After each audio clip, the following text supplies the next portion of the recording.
That's the same amount it was before she was arrested last week for not leaving the grounds of Central State Hospital. Except now the National Council of Churches, who put up half the money needed last time, says it feels no nine needs to be in a controlled environment, namely prison. She will be appealing her conviction of killing an airport policeman 2 years ago. The question still remains, why isn't she back in prison yet? And so Rita Silk-Nauni remains in the custody of the Oklahoma County Sheriff's Office. There have been a number of reasons given as to why she hasn't been transferred back to the McAllister State Prison yet. The first reason, according to officials, is they wanted to give supporters ample time to raise the $100,000 bond money needed in order to set her free again. The second reason is who's going to pay for the transfer? Will it be the bondsman or the state? And the third reason is just plain old paperwork. We tend to think it's the paperwork and bureaucracy. Ed Stewart, Action 4 at the Oklahoma County Jail.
60,000 people are expected to attend Festifall 1981. They come to look, buy, and eat, and just to have some fun. There are a lot of interesting people involved in the Festifall. We made the scene this afternoon and really had a ball. We saw a lot of people with extremely interesting faces. Some came from Oklahoma, others from faraway places. Lucy Moore brought her puppets in from Alabama. I thought this one was a monkey, but... I consider myself a gorilla. Oh, a gorilla. That's much more impressive, you know. What do you think of the festival? Oh, I'm having the best time.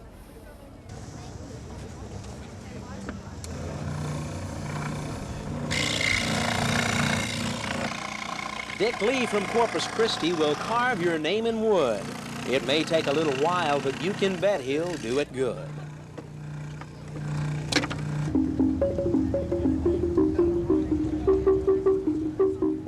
This young man knows how to play the drum. In fact, he even makes them. When the show is over, back home he plans to go. He makes his little drums in the mountains of New Mexico. Keep track so far. If you're down and out and feeling kind of blue, make your way to the Festifall. It will be good for you. My friend, you'll have to see it because there's much, much more. From downtown Oklahoma City, Ben McCain, Action 4.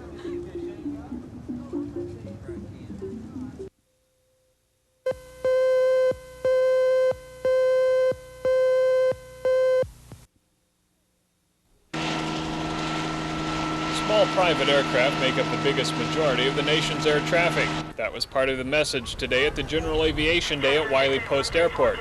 The Oklahoma Pilots Association wants the general public to know that there's a lot more up there in the sky than just big airliners.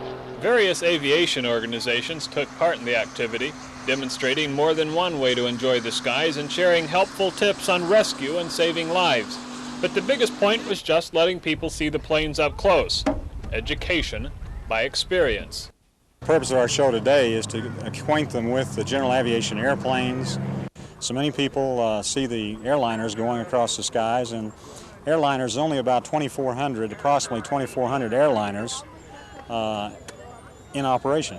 In general aviation, approximately 185,000 airplanes. But the day involves more than just ground training. The best way to get over a fear of flying is to fly.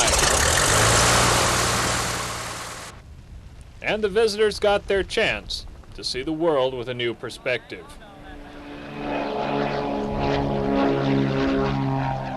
Charles Schnitzer, Action 4, at Wiley Post Airport.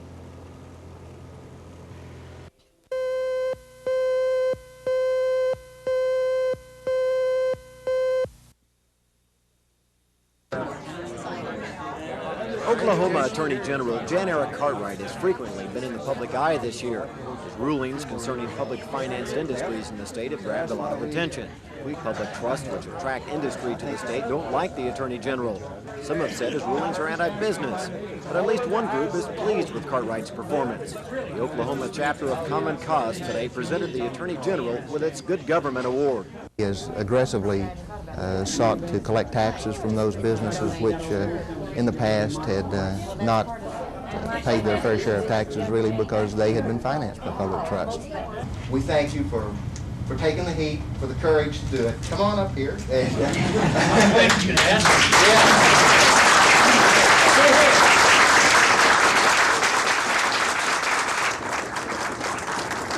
Yeah. You're supposed to thank everybody that was behind you receiving this reward. So I'd like to take the time really to thank the Oklahoma Legislature, the Oklahoma Industries Authority, the Daily Oklahoman and Tulsa World editorial. Common Cause is now pushing for a strict conflict of interest law covering state lawmakers. If they're successful, next year's award might have to go to the entire legislature. Scott Wallace, Action 4. That concludes the program.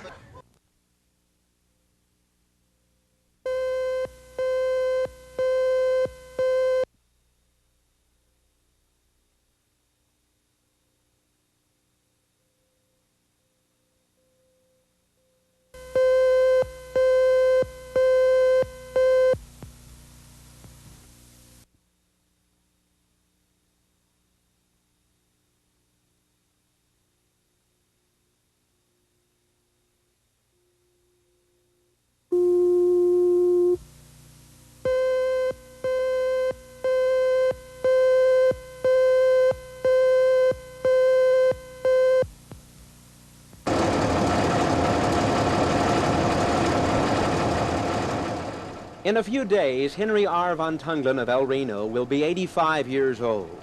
He retired a few years ago, but he's still active in his son's farming operation. This Canadian county farmer has seen a lot of changes in agriculture. I can remember the time when they thought the farmer was equal with everybody. That was in 1912, 13, and 14. That's the years, you know, they call equality. But then World War I came along, and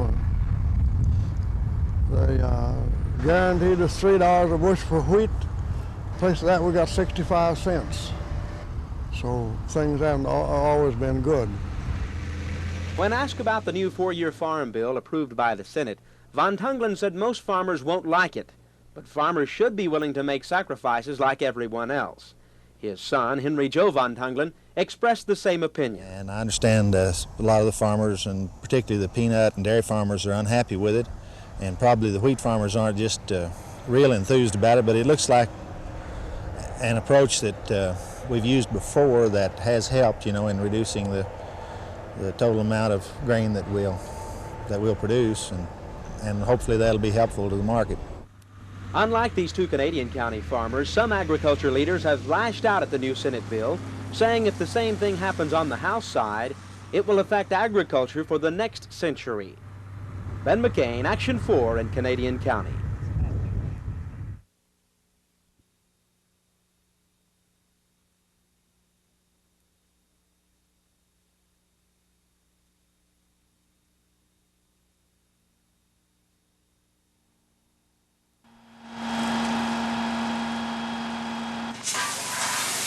Firemen think the fire was started by a cigarette left on the living room couch. Fire Chief Bill Bailey said the couch smoldered for hours before all the oxygen burned out, causing a backdraft.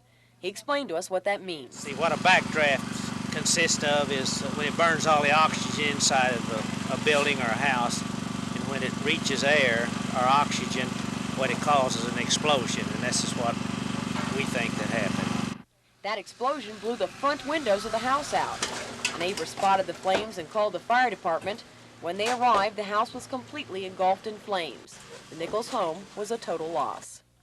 Rusty Nichols and his family left 2 days ago on a camping trip. No one at the scene knew where they were at, so it's up to the fire department to contact neighbors and hopefully find where they're located so they can be notified and told of their loss.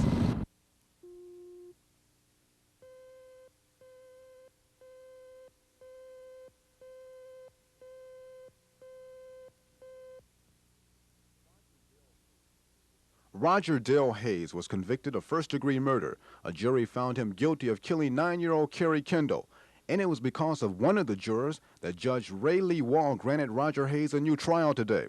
After the guilty verdict was handed down, it was later learned that one of the jurors helped in the search for the Kendall girl. Hayes' defense attorney was happy about the judge's decision. Well, naturally, I was very pleased, especially for Roger Hayes.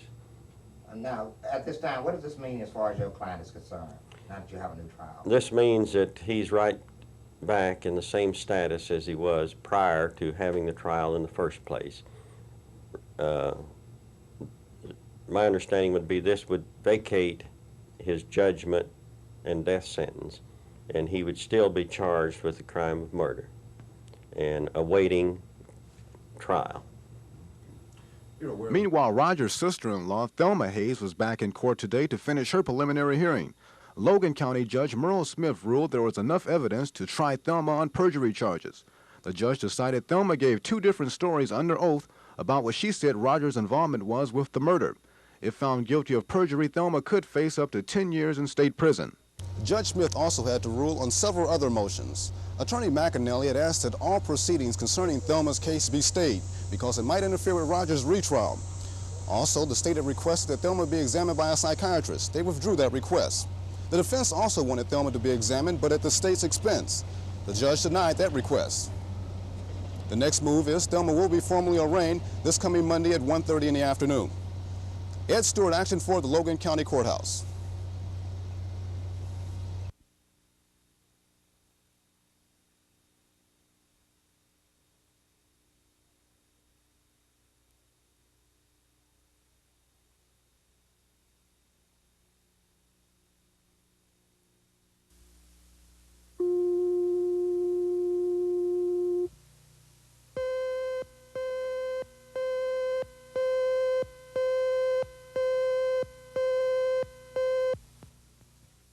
Of this decision. After much heated discussion last night from concerned citizens and NAACP spokesmen, a motion was made to recognize the union as the bargaining unit for the Midwest City sanitation workers. But that motion failed 4-3. The sanitation workers feel they need to organize to negotiate better working conditions and fringe benefits. But some councilmen feel the city's already doing the best it can. Councilman Bill Forney points out that a union will only be a burden to taxpayers. We bent over backwards to do everything we could for them, money, machinery, and what have you. And I think that the 49,500 people in this city who pick up the tab, I think they're entitled that if we can solve these issues without spending the money to negotiate and arbitration, then they're entitled to that. Even though garbage collection was disrupted for a few days, it's almost back to normal. Residential pickup still has some problems, but generally the city feels the job can be done and done well, in spite of union threats. Carol Lambert, Action 4 in Midwest City.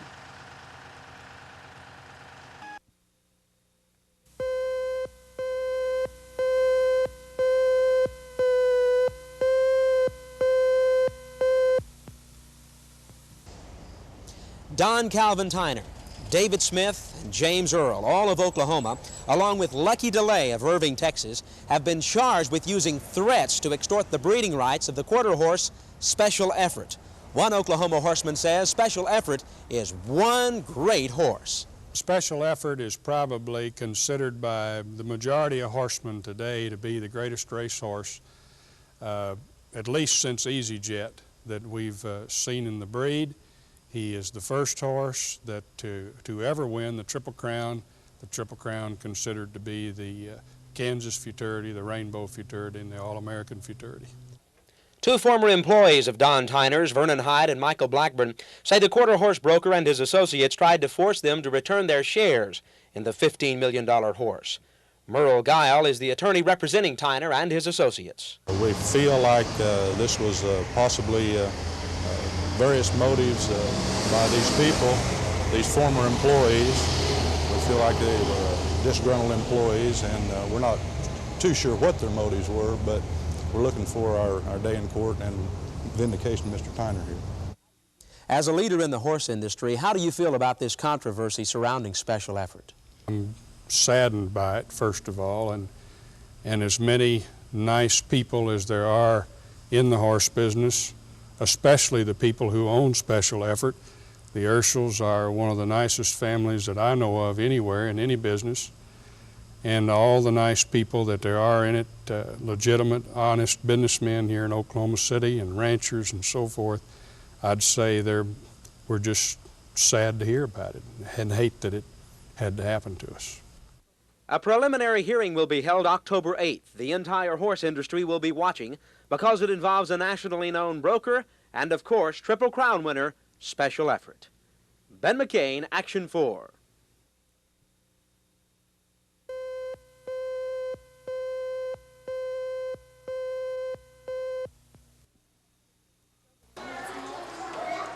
President Reagan's getting a lot of criticism from some people who think his budget cuts are going to hurt the young and the old. Head Start's been going for over 15 years now, giving free breakfast and lunch to needy kids. The program serves about 700 youngsters in the Oklahoma City area and thousands across the nation. The program's been given normal funds to continue through 1982, but after that, directors are worried Head Start's federal money may drop off. Meanwhile, in the last few years, people 60 years and over have gotten a free meal 5 days a week thanks to federal subsidizing. This type of congregate meal may also become one of the target areas for reduced federal spending. 12 outreach workers who work for this particular community action program have already seen their jobs done away with.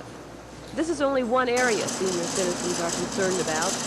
Although Reagan proposed no further cuts in Social Security at this time, he did promise review for programs such as Medicare, Medicaid, railroad and veteran retirement benefits, and food stamps. This has our elderly worried. The way it is, I'm just making it. Only on Social Security. I haven't asked for any other help.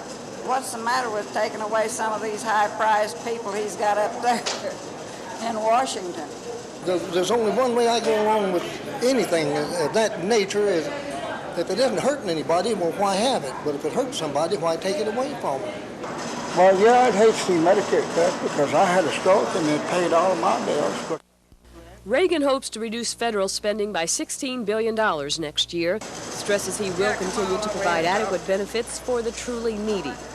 People like Mary Parkhurst and Don Miller find those words hard to believe. Carol Lambert, Action 4.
Drive around Lake Hefner on any nice summer weekend and the lake is covered with sailboats and their multicolored sails. Today they were there for a little competition, racing to benefit the American Heart Association. Mayor Patience Latting was on hand to view the first of what sponsors hope will become a sailing tradition in Oklahoma City. With the kind of participation and interest that we've seen out here today, I think the people are saying they'd like to do this some more. I think they're really interested in it. We've had excellent sponsorship by businesses and the news media. They've really gotten behind this type of thing, and it looks like with this kind of excitement and this kind of interest for Oklahoma City, I think we can expect to see a rerun of this next year. When the time came, Mayor Latting did the honors.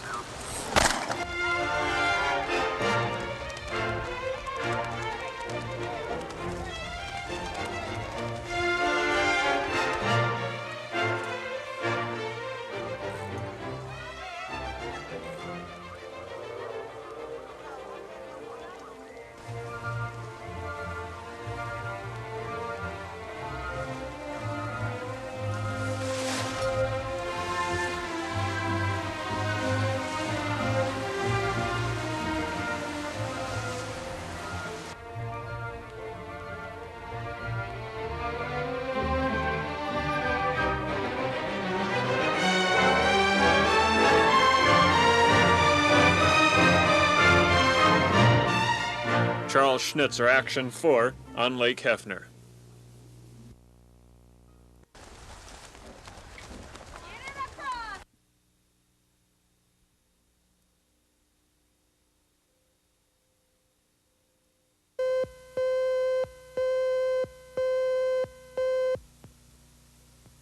Your weight within 3 pounds, your age within 2 years.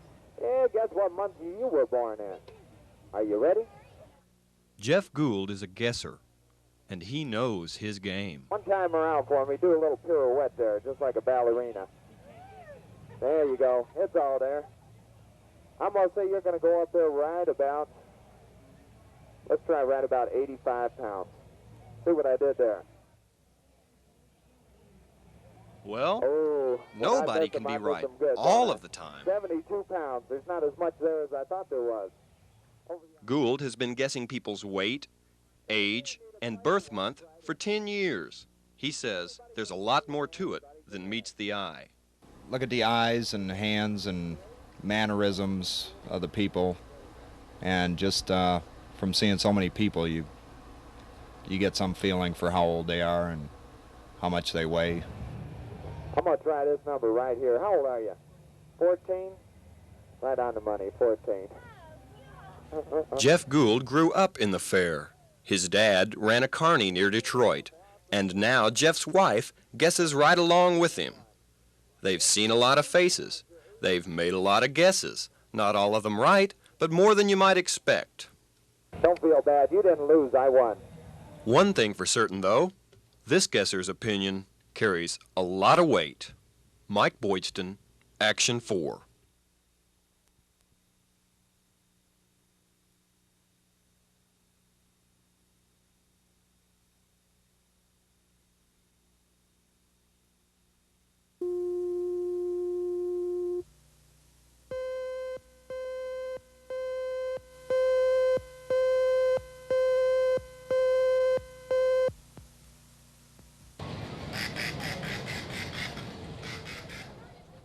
There have been no signs of the two girls since they disappeared with a strange man Saturday night. The families have printed up posters offering a $1,000 reward for the two 13-year-olds, Charlotte Kenzie and Cindy Pallett.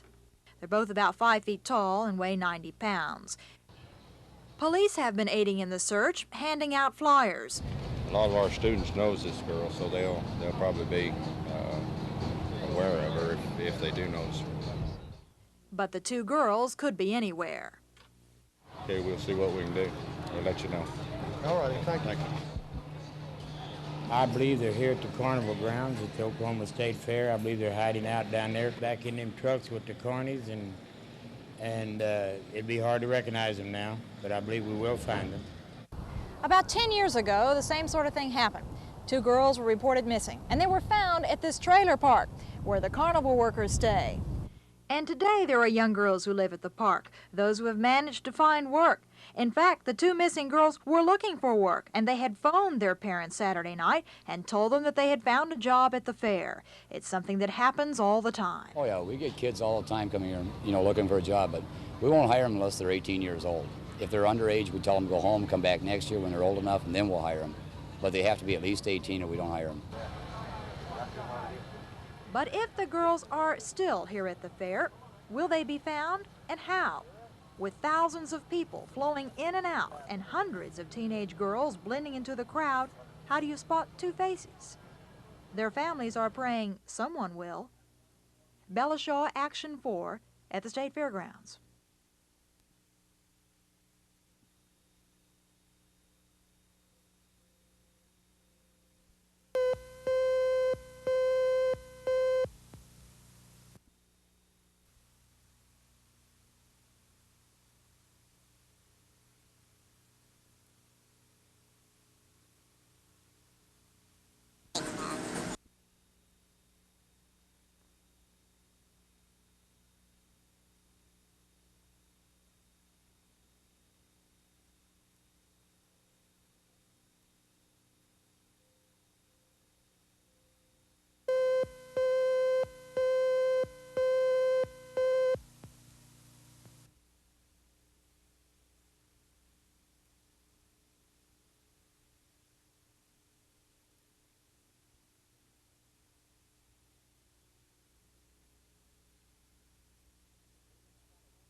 We're going to probably double the amount of kidney transplants, according to Dr. B.J. Motter, in the state. Dr. Scott Samara, who does the kidney transplants, is in hopes of being able to increase the amount of kidneys we retrieve significantly and be able to provide a lot more kidneys for a lot more patients. The other function, Ben, is for us to be able to do emergency dialysis. We have an artificial kidney in this unit. The instances of that are not, we don't see it a whole lot, but we don't need to use it very much to make it worth it. The patient who is in an outlying hospital that does not have hemodialysis facilities, if that patient requires hemodialysis, this van can be dispatched to that outlying hospital, and there's even some hospitals in Oklahoma City that don't have those facilities, but this van can be dispatched to that hospital. Hemodialysis can actually occur within the van, stabilize the patient, and that patient can then be transported to a facility that has the hemodialysis unit.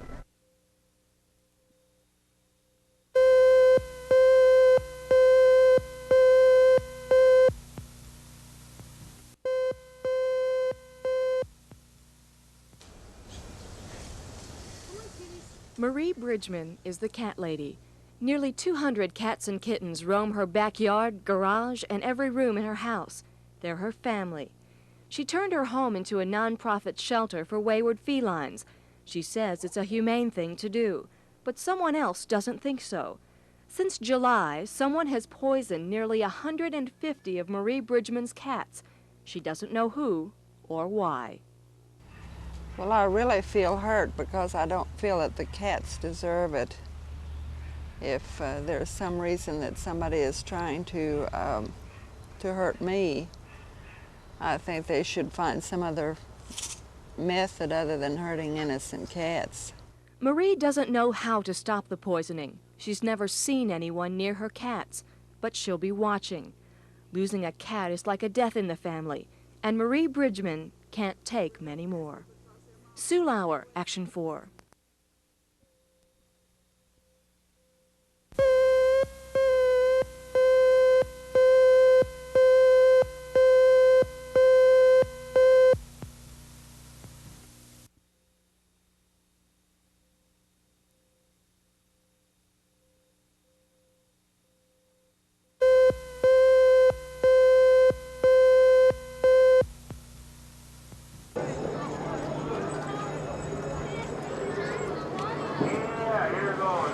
Boy, I'm hungry. Poncho Dogs. Yeah. Yes, sir. Can I help you? Yes, I want 10 Poncho Dogs. 10? Yeah, I'm a growing boy. He wants 10. 10? There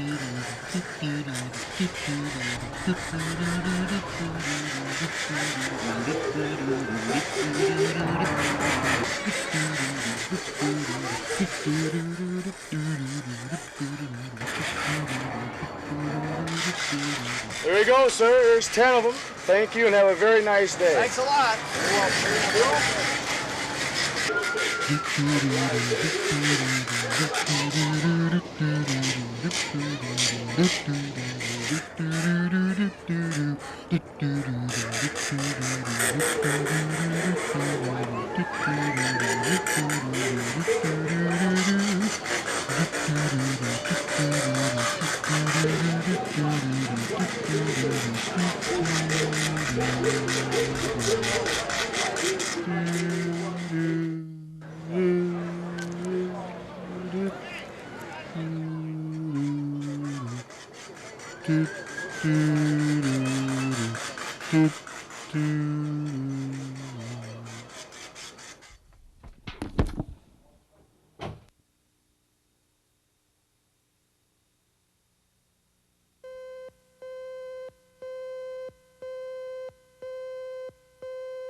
Still not.